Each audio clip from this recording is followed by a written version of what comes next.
Kapag ang isang babae ay tumigil na sa pagsiselos, huminto sa pagtatanong, hindi na nagte-text, yung tila walang pakialam sa iyong mga aksyon, o hindi na nagtatanong tungkol sa iba pang mga babae sa iyong buhay,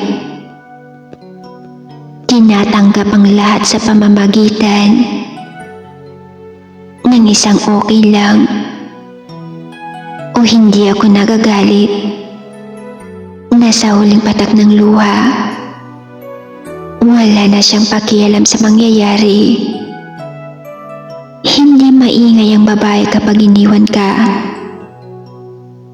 Nag-ingay siya noon kapag gusto niyang manatili, ngunit hindi ka nakinig. Kapag babae na ang umayaw, mas masakit. Alam mo ba kung bakit? Kasi nagtiis mo na yan bago ka iwan. Umiyak mo na yan bago ka bitawan. Napapagod mo na yan bago tanggapin lahat-lahat.